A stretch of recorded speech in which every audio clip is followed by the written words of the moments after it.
All right. So today we are going to start with the concept of tautomerism. ठीक है. अब tautomerism का case देखो. Tautomerism है क्या? एक तरीके का स्ट्रक्चरल आइसोमेरिज्म. ठीक है. अब क्योंकि टॉटोमेरिज्म एक तरीके का स्ट्रक्चरल आइसोमेरिज्म है, तो अगर आपको ये पढ़ना है कि स्ट्रक्चरल आइसोमेरिज्म क्या है, ठीक है, तो आप क्या करो, आप मेरी एक वीडियो बनाई है मैंने जिसमें मैंने स्ट्रक्चरल आइसोमेरिज्म डिटेल में समझाया है, तो वो आप देख लो. ठीक है, उसका लिंक मैं डिस्क्रिप्शन बॉक्स में डाल दूंगी. पर आप ये चीज समझो कि जब हम टॉटोमेरिज्म पढ़ रहे हैं, तो टॉटोमेरिज्म बिल्कुल straight cut to the point आएंगे कि क्या कंडीशन होनी चाहिए टॉटोमेरिज्म की. ठीक है, ये यूजीसी नेट और आईआईटी जैम का बहुत इंपॉर्टेंट टॉपिक है. ये इनफैक्ट आपका आईआईटी एडवांस का भी बहुत इंपॉर्टेंट टॉपिक है. ठीक है, तो हमें बहुत अच्छे से पढ़ना है. एक भी पार्ट आप वीडियो का स्किप नहीं करेंगे. अगर आप स्किप कर रहे हैं तो फिर आप बहुत सारे कंसेप्ट लूज कर देंगे. तो it's important for you to understand each and every step, each and every word is important. Notes बनाते चलेगा, चाहे स्क्रीनशॉट्स लेते चलेगा. ठीक है, इसके नोट्स प्रॉपर हैंड रिटन मैं डिस्क्रिप्शन बॉक्स में कनेक्ट कर दूंगी. बट फिलहाल के लिए वीडियो इज वेरी इंपॉर्टेंट. देखो, हमारे पास दो तरीके का टॉटोमेरिज्म होता है. ठीक है, टॉटोमेरिज्म दो तरीके का जो होता है, एक होता है एसिड कैटेलाइज्ड टॉटोमेरिज्म. ठीक है, और एक होता है base catalysed tautomerism. So one is acid catalyzed tautomerism and second is base catalyzed tautomerism. आपको स्पीड स्लो रख रही है, लग रही है, तो आप 1.5x पे देख लो, 2x पे देख लो, जैसे आपको कन्वीनियंट है. ठीक है, मैं बिल्कुल ऐसे पढ़ाऊंगी कि सबको अच्छे से समझ आ जाए. अब आप देखो, तो हम कह रहे हैं एसिड कैटलाइज्ड ऑटोमेरिज्म है. इसमें होता क्या है कि एक स्ट्रक्चर एसिड या बेस की प्रेजेंस में, या तो हम एसिड लेंगे तो वो कोई दूसरे स्ट्रक्चर में कन्वर्ट हो जाता है. मान लो मैंने एक बीकर ले लिया, एक बीकर में मान लो मेरे पास एक कीटोन है, और मान लो उस कीटोन में मैंने H प्लस डाल दिया, तो वो कीटोन मेरा एक नए ऑर्गेनिक कंपाउंड में कन्वर्ट हो जाएगा. And that new organic compound is nothing but enol. तो हम ये बोलते हैं कि टॉटोमेरिज्म में two structures having same chemical formula. ठीक है, सेम केमिकल फॉर्मूला. स्पेसिफिकली जब मैं बोलती हूँ chemical formula, that means the condensed chemical formula. The condensed chemical formula is in equilibrium, is in equilibrium with each other. ठीक है, तो ये बिल्कुल एक दूसरे के साथ इक्विलिब्रियम में रहते हैं और एक ही बीकर में एक साथ रहते हैं. तो दैट इज इम्पोर्टेंट. अब आप देखो, अगर ये एक साथ ही रहते हैं, ठीक है, एक ही बीकर में रहते हैं, तो ये टॉटोमेरिज्म का पार्ट है. राइट. अब आप देखो, अगर ये एक साथ ही बीकर में रह रहे हैं, तो हम कहते हैं कि भाई टू स्ट्रक्चर्स, जिनको हम क्या नाम बोलते हैं, हम बोलते हैं टॉटोमर्स. यानी कि ये एक टॉटोमर है और ये सेकंड टॉटोमर. ठीक है, this is one tautomer and this is second tautomer. सही है. तो एक स्ट्रक्चर हमारा टॉटोमर वन है, दूसरा स्ट्रक्चर टॉटोमर टू है, और दोनों आपस में इक्विलिब्रियम में रहते हैं. ठीक है, ये हमारा टॉटोमेरिज्म है. तो हम कहते हैं टू स्ट्रक्चर्स आर और दे एग्जिस्ट फॉर रियल, सच में एग्जिस्ट करते हैं. ठीक है, दूसरा पॉइंट क्या बोलोगे कि भाई जो हमारा टॉटोमेरिज्म है, इसको हम प्रोटोट्रॉपिज्म भी कहते हैं. ठीक है, prototropism sorry is another name for tautomerism. ठीक है, तो प्रोटोट्रॉपिज्म का दूसरा नाम, टॉटोमेरिज्म का दूसरा नाम प्रोटोट्रॉपिज्म. ठीक है, अच्छा ये हो गया. अब देखो और क्या है हमारे पास। तो तीसरा हम कहते हैं कि भाई these tautomers can be separated. These tautomers, कोई स्पेशल कंडीशन लगा के मैं चाहूँ तो ये टॉटोमर्स को सेपरेट भी कर सकती हूँ। मतलब टॉटोमर 1 अलग कर दिया, टॉटोमर 2 अलग कर दिया। क्या ये कहने का मतलब कि ऐसा मानो कि अगर एक बीकर में ए टॉटोमर बी टॉटोमर के साथ इक्विलिब्रियम में है, तो मैं कुछ तो स्पेशल कंडीशन लगा के ए को बाहर निकाल सकती हूँ। मतलब मैं इनको सेपरेट कर सकती हूँ, भले ही ये एक बीकर में एक साथ एग्जिस्ट करते हैं, but I can take out one common. तो these tautomers can be isolated. So the correct word is isolated. ठीक है, so these tautomers can be isolated. That is important. ठीक है, ये चीज आ गई। अच्छा, टॉटोमेरिज्म की एक स्पेसिफिक कंडीशन भी हम पढ़ेंगे। ठीक है, लेकिन आपको ये चीज समझना है कि टॉटोमेरिज्म जो है इज नॉट रेजोनेंस। एक बात क्वेश्चन आता है कि भाई इज टॉटोमेरिज्म रेजोनेंस, तो हम क्या बोलेंगे? No,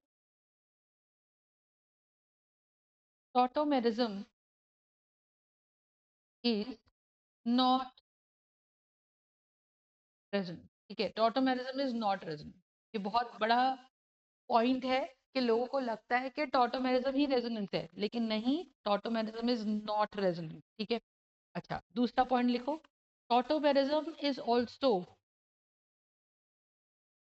tautomerism is also not functional isomerism, is also not functional isomerism। ठीक है, it is also not functional isomerism। तो ये फंक्शनल आइसोमेरिज्म भी नहीं है। फंक्शनल आइसोमेरिज्म और टॉटोमेरिज्म में फर्क क्या है वो आपका भी जब मैं बताऊंगी आपको समझ आएगा। तो ना ही ये रेजोनेंस है, ना ही ये फंक्शनल आइसोमेरिज्म है। ठीक है, तो ये चीज अपने को ध्यान रखना है। ठीक है, अच्छा एक चीज होता है कि ऑल्सो रेजोनेंस में हम ये पॉइंट बोलेंगे कि टॉटोमर्स जो होते हैं वो रियल होते हैं। टॉटोमर्स आर रियल, बट जो रेजोनेटिंग स्ट्रक्चर्स होते हैं, resonating structures are not real, या हम बोलेंगे हाइपोथेटिकल। These are hypothetical। ठीक है, so resonating structures are not real and resonating structures are also hypothetical। That is important। ठीक है, एक चीज याद है। तो हमें कुछ पॉइंटर्स याद रखने हैं कि tautomers are real, resonating structures are hypothetical। Tautomerism is not functional isomerism. अगर टॉटोमर्स एग्जिस्ट करते हैं तो वो इक्विलिब्रियम में एग्जिस्ट करते हैं, एक साथ करते हैं और एक ही बीकर में एग्जिस्ट करते हैं। तो ये हमारा मेन कंसेप्ट है। ठीक है, सो ये चीज याद रखनी है। अच्छा एक और चीज देखो, यहाँ पे अगर हम बोलें, ठीक है, कि हमारे पास ये सारी चीज तो आ गई। टॉटोमेरिज्म का दूसरा नाम एक और क्या होता है? प्रोटोट्रॉपी। इसको प्रोटोट्रॉपी भी कह सकते हैं। ठीक है, प्रोटोट्रॉपी भी कह सकते हैं, या बट ये बात अलीलोट्रॉपिज्म भी कह सकते हैं। ठीक है, so there are different names for this, but they could be also called as allilotropism। ये बहुत बेसिक सी बात है। ठीक है, बहुत ही बेसिक बात है, इसमें कुछ हमने नया सीखा नहीं, सिर्फ इतना कि भाई छोटे छोटे क्वेश्चन जो बन जाते हैं कि क्या टॉटोमेरिज्म ही फंक्शनल आइसोमेरिज्म है? नहीं। क्या हमारा टॉटोमेरिज्म फंक्शनल आइसोमेरिज्म है? नहीं, ये दोनों से अलग अलग। ठीक है, तो ये जो है प्रोटोट्रॉपी, एलिलोट्रोपिज्म, प्रोटोट्रॉपिज्म, ये इसके अलग अलग नाम है। ठीक है, ये नाम क्यों रखे ये अभी जब मैं प्रोसेस समझाऊंगी तो आपको समझ आएगा, बट बिल्कुल ध्यान से समझते चलिए। ठीक है, अब देखिए, अब हम ये कहेंगे कि अगर हम टॉटोमेरिज्म की बात करते हैं, ये दो टाइप का होता है। एक होता है एसिड कैटालाइज्ड टॉटोमेरिज्म, और एक हमारे पास होता है base catalysed tautomerism. Base catalysed tautomerism, अब हर वर्ड का मीनिंग है। ठीक है? अभी समझाती चलूंगी तो आपको समझ आ जाएगा। अब देखो, और एक एग्जांपल में देती हूँ। मान लीजिए मेरे पास एक कीटोन है और उस कीटोन के अंदर मैंने एसिड डाल दिया। ठीक है?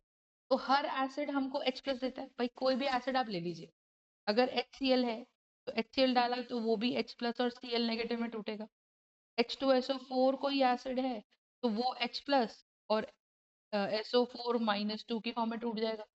तो हर एसिड मुझे H प्लस दे रहा है। इन डिटेल अगर आपको एसिड्स के बारे में पढ़ना है, लिंक डिस्क्रिप्शन बॉक्स में। अब ये देखो कि अगर हम H2SO4 की बात करें, H2SO4 में या HCl में, कोई भी एसिड में H प्लस रिलीज होता है। HCl gives me H plus and Cl negative.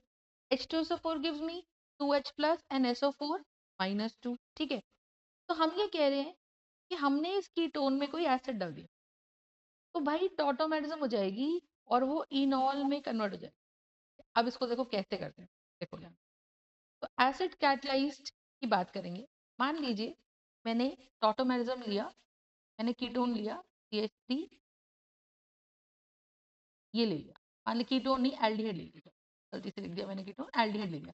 Ketone भी ले सकते हैं, मैं आपको बहुत सारे टाइप सिखाऊंगी, पर अभी एक बेसिक प्रोसेस। अच्छा, क्या देखा मैंने? मैंने देखा कि यार मुझे सी डबल बॉन्ड दिख गया। पहली कंडीशन, किसी भी टॉटोमेरिज्म में जब हम देखें कि यार ये कंपाउंड टॉटोमेरिज्म कर सकता है कि नहीं कर सकता, तो हम ये कहेंगे कि यार कंडीशन तो बताओ, what is the condition of tautomerism. भाई टॉटोमेरिज्म हो तो रहा है, पर टॉटोमेरिज्म की कंडीशन क्या है ना? द कंडीशन ऑफ टॉटोमेरिज्म, लिखो इसको। पहली कंडीशन, हमें एक्स डबल बॉन्ड वाई दिखना चाहिए, और एक्स से या वाई से किसी एक से कनेक्टेड ऐसा कार्बन दिखना चाहिए जो sp3 हाइब्रिडाइज्ड हो and must contain one hydrogen connected to it. ठीक है, sp3 का मतलब, मोटी मोटी भाषा में जिसको हाइब्रिडाइजेशन नहीं पता, उसका कहने का मतलब कि जो एक्स डबल बॉन्ड वाई है। अब आप सोचो, एक्स डबल बॉन्ड वाई में सी है, सी को एक्स मान लो, ओ को वाई मान लो, तो एक्स डबल बॉन्ड वाई हो गया।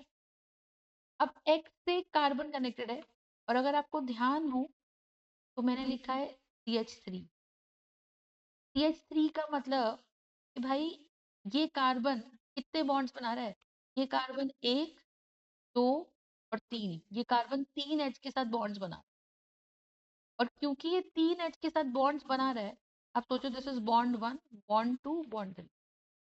तो क्योंकि ये तीन बॉन्ड्स बना रहा है ना, क्योंकि तीन बॉन्ड्स बना पा रहा है, तो यू अंडरस्टैंड उस प्रोसेस में होगा क्या। तो, तो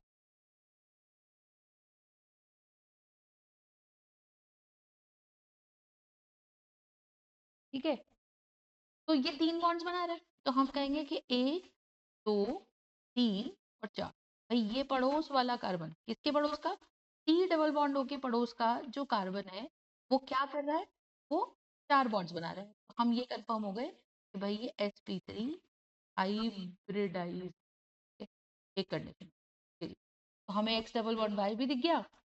एक्स डबल बॉन्ड वाई कुछ भी हो सकता है, ठीक है, बहुत प्रकार के टॉटोमेरिज्म होते हैं। तो हम कह रहे हैं कि C double bond O X double bond Y को सेटिस्फाई कर रहा है, और उसके पड़ोस में एक कार्बन कनेक्ट हो गया। ठीक है, अच्छा कार्बन कनेक्ट हो गया, और उस कार्बन पे चार बॉन्ड्स बन रहे हैं, bond one, two, three, four, चारों सिंगल बॉन्ड्स हैं। तो ही आप उस कार्बन को sp3 हाइब्रिडाइज्ड बोलोगे। अब जब आप उस कार्बन को sp3 हाइब्रिडाइज्ड बोल रहे हो, तो सेकंड स्टेप क्या आ रहा है? आप सेकंड स्टेप में देखोगे कि भाई उस sp3 हाइब्रिडाइज्ड कार्बन पे कम से कम एक H होना चाहिए, कम से कम। ज्यादा है कोई प्रॉब्लम नहीं, बट कम से कम एक H होना चाहिए। तो हम कह रहे हैं क्या?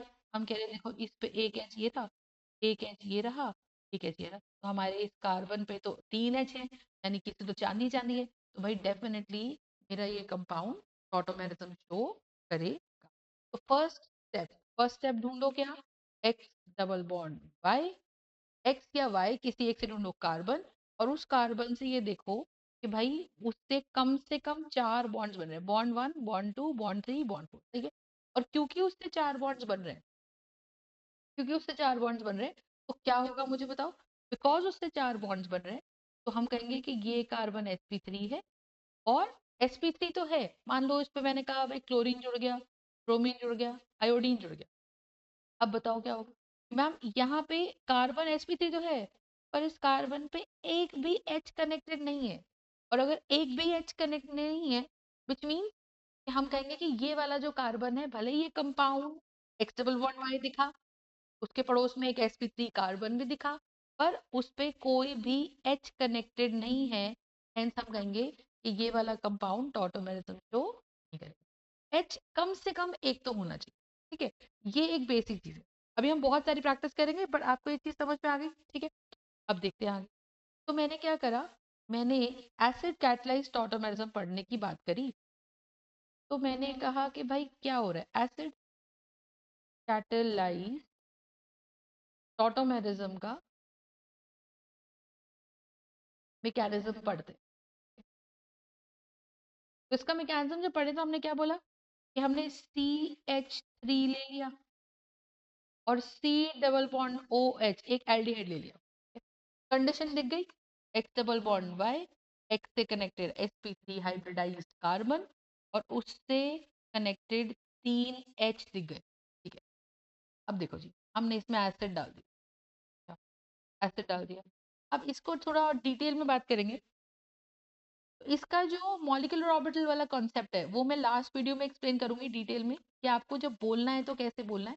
बट इतना याद रखो कि अभी कंसेप्ट समझो। तो यहाँ O पे लोन पेयर है, H प्लस एसिड है, H प्लस अटैक्स, हम इसे याद रखो, नोट करके लिखो, H plus always attacks negative charge और लोन पेयर।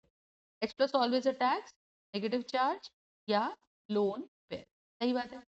अब H प्लस क्या करेगा, इसके लोन पेयर पर अटैक करेगा। अब अगर H प्लस इसके लोन पेयर पर अटैक करेगा तो ये बनेगा CH3, ये हो गया C। अच्छा, अटैक कैसे हो रहा है, लोन पेयर का अटैक मैंने अलग वीडियो में सिखा रखा है, उसको जाके देखो, लिंक डिस्क्रिप्शन बॉक्स में, ठीक है। तो अटैक कैसे हुआ, C डबल बॉन्ड O, फिर से बताती हूँ, O क्या करेगा, O अपना एक इलेक्ट्रॉन H प्लस को देगा। भाई अटैक का मतलब H प्लस इसके सामने आके बैठ गया, कह रहे जी मैं तो भूखा हूँ, मुझे इलेक्ट्रॉन दो। H प्लस का मतलब तुम समझ ही गए होगे हो, भाई न्यूक्लियस ऑफ हाइड्रोजन में एक प्रोटॉन एक इलेक्ट्रॉन है, तो one proton is equal to one electron. तो हेंस क्या हो रहा है, because one proton is equal to one electron, तो हो क्या रहा है कि भाई ये न्यूट्रल एच है, ये न्यूट्रल एच है। लेकिन अगर इसका एक इलेक्ट्रॉन चला जाए, कोई छीन ले इसका एक इलेक्ट्रॉन, तो हाइड्रोजन के अंदर ले देकर एक ही प्रोटॉन बचेगा। हेंस हाइड्रोजन पे कैसा चार्ज आएगा, +1। तो H प्लस का मतलब उसमें कोई भी इलेक्ट्रॉन नहीं है, ये बात ध्यान रखिएगा। H प्लस का मतलब उस पे कोई भी इलेक्ट्रॉन नहीं है। और अगर उस पे कोई भी इलेक्ट्रॉन नहीं है तो इस बात को आप समझो कि भाई H plus is electron deficient, ठीक है। ये बात समझ आ गई, अब समझो। H प्लस भूखा आ गया, भूखा मतलब उसके पास कोई इलेक्ट्रॉन है ही नहीं। अब O क्या करेगा, वो अपना एक इलेक्ट्रॉन, वो अपना एक इलेक्ट्रॉन H प्लस को दे देगा। तो जब O ने अपना एक इलेक्ट्रॉन H प्लस को दिया, तो क्या हाल हुआ, हाल ये हुआ कि भाई H के पास एक इलेक्ट्रॉन आ गया। अब H के पास जब एक इलेक्ट्रॉन आ गया, ये रहा C double bond O, O के पास ये लोन पेयर था, दो में से एक इलेक्ट्रॉन H प्लस के पास चला गया। H प्लस के पास जब वो इलेक्ट्रॉन चला गया तो क्या होगा मुझे बताओ, दिस शैल बी H, एक इलेक्ट्रॉन इसके पास एक इसके पास, और यहाँ पे क्या बन जाएगा, यहाँ पे बॉन्ड, सही बात है। और क्योंकि यहाँ पे बॉन्ड बन गया, ओ ने इलेक्ट्रॉन डोनेट किया। जब कोई चीज इलेक्ट्रॉन दे देता है तो उस पर प्लस चार्ज आता है, तो फाइनली जब स्ट्रक्चर बनेगा तो CH3 दिखेगा, C डबल बॉन्ड O से H जुड़ा और O पे आ गया। क्यों आ गया O पे पास चार्ज, तो लिख लो O acquires positive charge, why, because it donated one electron to H, ठीक है। तो इसने क्या करा, इसने एक इलेक्ट्रॉन डोनेट कर दिया H प्लस को, ठीक है। अब अगर इसने एक इलेक्ट्रॉन डोनेट कर दिया H प्लस को, तो क्या हुआ बताओ, हुआ ये कि ma'am O can not hold a positive charge. क्यों भाई, क्योंकि O कैसा है, हम पढ़ क्या रहे हैं? हम मैकेनिज्म पढ़ रहे हैं एसिड कैटलाइज्ड टॉटोमेरिज्म का। अब तुम ध्यान से देखना, हम मैकेनिज्म पढ़ रहे हैं ना, ओ पे प्लस चार्ज आ गया। अब हमें पता है O is highly electronegative atom. Electronegative atom ऐसे होते हैं जो हमेशा इलेक्ट्रॉन छीनना चाहते हैं। अब ये इलेक्ट्रॉन छीनना चाह रहा है, ठीक है, ये इलेक्ट्रॉन छीनना चाह रहा है। अब पॉइंट इज ओ पे प्लस चार्ज आ गया। हुआ क्या, इसको इलेक्ट्रॉन उल्टा देना पड़ गया। क्योंकि इसको इलेक्ट्रॉन उल्टा देना पड़ गया, तो ओ पे कैसा चार्ज है? ओ पे चार्ज है positive, and O can not hold a positive charge. क्योंकि ओ पॉजिटिव चार्ज होल्ड नहीं कर सकता, ठीक है, क्योंकि ओ पॉजिटिव चार्ज होल्ड नहीं कर सकता, तो हम कह रहे हैं वो क्या करेगा, ये सी डबल बॉन्ड ओ में एक बॉन्ड सिग्मा है, एक बॉन्ड पाई है, ठीक है, तो पाई बॉन्ड वीक होता है, तो ये पाई बॉन्ड को तोड़ देगा। मतलब पाई बॉन्ड में भी एक इलेक्ट्रॉन ओ का है, एक कार्बन का है, तो ये बॉन्ड जब खुलेगा, तो आप देखो हुआ क्या, बॉन्ड ओ की तरफ ही क्यों खुला? क्योंकि ओ पे पॉजिटिव चार्ज था। पॉजिटिव चार्ज ही इलेक्ट्रॉन्स को अपनी तरफ खींचता है, ठीक है, तो ये चीज समझ आनी चाहिए कि पॉजिटिव चार्ज ही इलेक्ट्रॉन्स को अपनी तरफ खींचेगा। अच्छा, अब जब ये पॉजिटिव चार्ज ने पाई बॉन्ड को अपनी तरफ खींच लिया, ठीक है, पॉजिटिव चार्ज ने क्या करा, पाई बॉन्ड्स को अपनी तरफ खींच लिया। बहुत अच्छी बात है। अब क्योंकि पाई बॉन्ड्स को अपनी तरफ खींच लिया, तो सोचो ये डॉट वाला इलेक्ट्रॉन ओ का ही था, क्रॉस वाला इलेक्ट्रॉन कार्बन का था, पूरा बॉन्ड खुल के ओ के पास आ गया। इसका मतलब कि मैम दोनों ही इलेक्ट्रॉन ओ पे चले गए। फायदा क्या हुआ? फायदा ये हुआ कि ओ का जो डॉट वाला इलेक्ट्रॉन था वो तो पहले भी उसका ही था। यहाँ होगा क्या, सी एच एच, और यहाँ हो जाएगा सी, यहाँ पे कैसा चार्ज हो जाएगा, पॉजिटिव, और यहाँ हो जाएगा ओ एच, और सी पे कैसा चार्ज हो जाएगा, पॉजिटिव। सही बात, सी पे कैसा चार्ज हो जाएगा, पॉजिटिव। अब अगर सी पे पॉजिटिव चार्ज आ गया, ठीक है, क्यों आ गया? क्योंकि एक दो तीन, ये जो काले वाला इलेक्ट्रॉन था डॉट वाला, ये तो पहले भी था, एक्स्ट्रा आया क्रॉस वाला, समझे, और ओ के साथ बॉन्ड बन गया। तो जो एक्स्ट्रा क्रॉस वाला इलेक्ट्रॉन आया ना, उसने इस पॉजिटिव चार्ज को न्यूट्रल कर दिया। आप ऐसे समझो, एक इलेक्ट्रॉन का चार्ज -1 होता है, और एक +1 चार्ज पहले से ही ओ पे है। तो जब बॉन्ड खुला, तो जो डॉट वाला इलेक्ट्रॉन था वो तो पहले से ही होगा था, लेकिन जो क्रॉस वाला इलेक्ट्रॉन था वो ओ के पास आ गया। ओ के अब नेट चार्ज क्या हो गया, +1 पहले से ही है, -1 और आ गया, तो नेट चार्ज जो अब ऑक्सीजन पे हो गया वो जीरो हो गया, वो न्यूट्रल हो गया। नेट चार्ज जीरो मतलब न्यूट्रल। तो मैं बोलूंगी कि ऑक्सीजन न्यूट्रल हो गया, एंड कार्बन पे आ गया पॉजिटिव, ठीक है। एक एच पहले से ही कार्बन से ये वाला जुड़ा हुआ है, तो वो एच में दोबारा से जोड़ देती हूँ, तो ये वाला एच हमारा जुड़ जाता है, ये जुड़ा रह गया, मैकेनिज्म चल रहा है अभी। अब ये कार्बन पे प्लस चार्ज आ गया, वही सीधी बात है। अब ये पॉजिटिव चार्ज भी तो अपने आप को न्यूट्रल करना चाहेगा। तो पूरी केमिस्ट्री में जितनी भी ऑर्गेनिक केमिस्ट्री पढ़ोगे, 90% चांसेस में क्या है, 90% चांसेस में ये है कि भाई हमारा जो पॉजिटिव है वो नेगेटिव को न्यूट्रल करेगा, और जो नेगेटिव है वो पॉजिटिव को न्यूट्रल करेगा। तो हम ये बोलेंगे, अब क्योंकि H प्लस, ध्यान से देखो, H प्लस क्या था, H प्लस हमने डाला था एज अ कैटलिस्ट। कैटलिस्ट का मतलब जो रिएक्शन को स्टार्ट करे, स्पीडीली रिएक्शन कराए, और एंड में वो कैटलिस्ट जैसा डाला था वैसा का वैसा ही प्रोड्यूस हो जाए, ठीक है, it has to produce back. अब अगर वो प्रोड्यूस बैक हो रहा है, तो कैसे हो रहा है? अब हम कह रहे हैं कि यार ये पॉजिटिव चार्ज यहाँ बैठा है, अब ये जो पॉजिटिव चार्ज यहाँ बैठा है ना,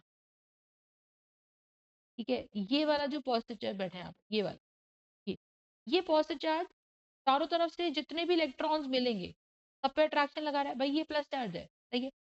अब ये प्लस चार्ज क्या कह रहा है, ये कह रहा है कि यार यहाँ भी दो इलेक्ट्रॉन्स है, यहाँ भी दो है, यहाँ भी दो है, यहाँ भी दो है, और मैं तो पॉजिटिव हूँ, और पॉजिटिव चार्ज तो इलेक्ट्रॉन्स को अट्रैक्ट करता है, बोलो हाँ ना। इसका मतलब क्या, इसका मतलब ये, इस कार्बन पे जो पॉजिटिव चार्ज है वो इन दोनों इलेक्ट्रॉन्स को अपनी तरफ अट्रैक्ट करेगा, ठीक है। अब क्योंकि वो अपनी तरफ अट्रैक्ट करेगा, है ना, तो आप सोचो दोनों इलेक्ट्रॉन्स खिंच जाएंगे। क्यों? फिर से देखो वही कहानी है। कहानी ये है, एक इलेक्ट्रॉन कार्बन का, एक एच का। अब जब पूरा बॉन्ड शिफ्ट हुआ, वो कह रहा है कार्बन पे दो एच को तो कोई फर्क नहीं पड़ा, एक एच कह रहा है कि यार पूरा बॉन्ड ही शिफ्ट हो गया। अच्छा, एक कार्बन कार्बन कार्बन बॉन्ड भी था, एक एच इधर भी था, ये बॉन्ड शिफ्ट हो रहा है, ये वाला बॉन्ड शिफ्ट हो रहा है पूरा, दोनों इलेक्ट्रॉन।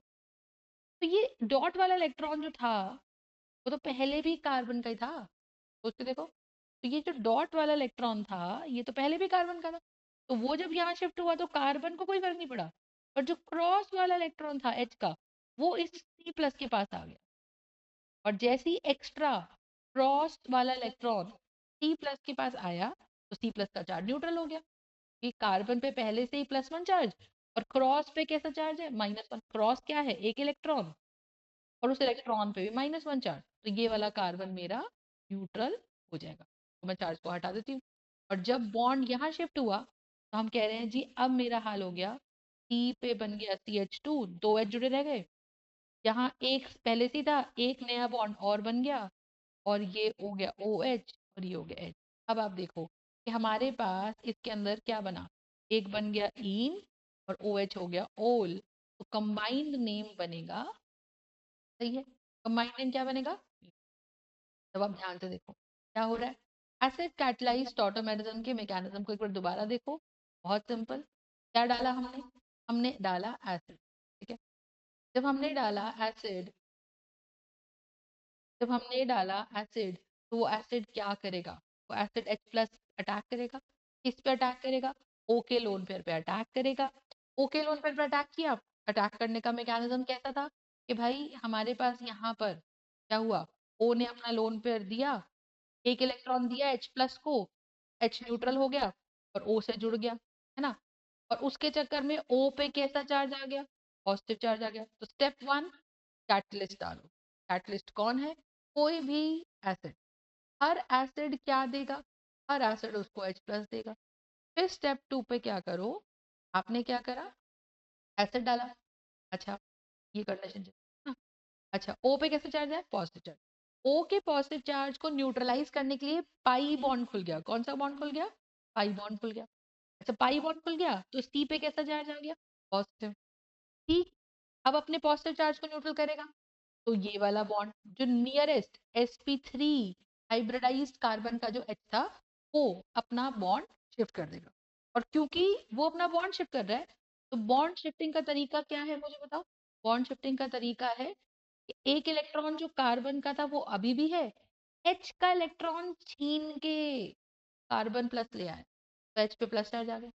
तो आप देखो कि यहाँ पे H+ has been released back to medium, H+ कहाँ आ गया, H+ आ गया बैक टू मीडियम। मीडियम मतलब जिस बीकर में हमने एसिड डाला था, एक H+ डाला था, वही एक H+ हमारा रिलीज हो गया, समझ आ गया। और क्योंकि वही एक H+ हमारा यहाँ पे रिलीज हो गया हमारे पास, तो आप सोच के देखो कितना बड़ा इम्पैक्ट हुआ। आपने क्या किया था, आप ऐसे समझो, आपने एक बीकर लिया था, उस बीकर में आपने CH3CHO डाला, और बाहर से आपने उसमें थोड़ा सा एसिड डाल दिया, जिसने मीडियम, मीडियम मतलब बीकर में प्रोवाइड करा दिया H+, and that is in equilibrium with CH2 double bond CH, यहाँ आ गया OH। एसिड डालने से वो कन्वर्ट हो गया, एल्डिहाइड कन्वर्ट हो गया इनॉल में, और एक साथ दोनों एक ही बीकर में रह रहे हैं इन इक्विलिब्रियम। अब इक्विलिब्रियम में ये है कि भाई ज्यादा कौन, एल्डिहाइड ज्यादा कि इनॉल, तो वो हम पढ़ेंगे अभी कि किसका परसेंटेज ज्यादा। वैसे मैं आपको बताती हूँ कि जिन भी कंपाउंड में C डबल बॉन्ड O होता है, X double bond Y type compound जो होते हैं, 90% केसेस में वो ज्यादा मेजर रहते हैं। तो इस केस में हमारा मेजर कौन हो गया, मेजर हो गया ये, थोड़ा सा इनॉल भी बन गया। इस केस में इनॉल का परसेंटेज बहुत कम होगा, लेकिन इनॉल भी बना, और क्या डालने पे बना, एसिड डालने पे बना, और हमारे पास H+ वापस से बीकर में रिलीज हो गया। और आप ये सोचो कि बीकर में कौन सा, आपने एक एसिड एक एल्डिहाइड का मॉलिक्यूल थोड़ी डाला था, बीकर में तो आपने बहुत सारे एल्डिहाइड के मॉलिक्यूल्स डाले थे, ठीक है। और क्योंकि आपने बीकर में बहुत सारे एल्डिहाइड के मॉलिक्यूल्स डाले थे, तो ये H+ जाकर अब दूसरे मॉलिक्यूल को अटैक कर, तो ये H+ जाएगा और दूसरे एल्डिहाइड को अटैक करेगा, फिर उसे इनॉल में कन्वर्ट करेगा, फिर एंड में फिर से H+ वापस बैक टू मीडियम आ जाएगा। तो आप सोचो ये एक ही H+ जितना यूज हुआ, जितना यूज हुआ उतना ही बैक टू मीडियम वापस आ गया। और क्योंकि वो उतना ही बैक टू मीडियम वापस आ गया, क्योंकि वो उतना ही बैक टू मीडियम वापस आ गया, तो हम क्या बोल रहे हैं? हम ये बोल रहे हैं कि भाई हमारे पास ये टॉटोमेरिज्म हो गई एक ही बीकर में। अब सुनो, हमने स्टार्टिंग में जस्ट पढ़ा था कि टॉटोमेरिज्म का एक नाम होता है प्रोटोट्रॉपिज्म, होता है। तो प्रोटोट्रॉपिज्म क्यों? प्रोटो मतलब प्रोटॉन, प्रोटॉन मतलब एक प्रोटॉन।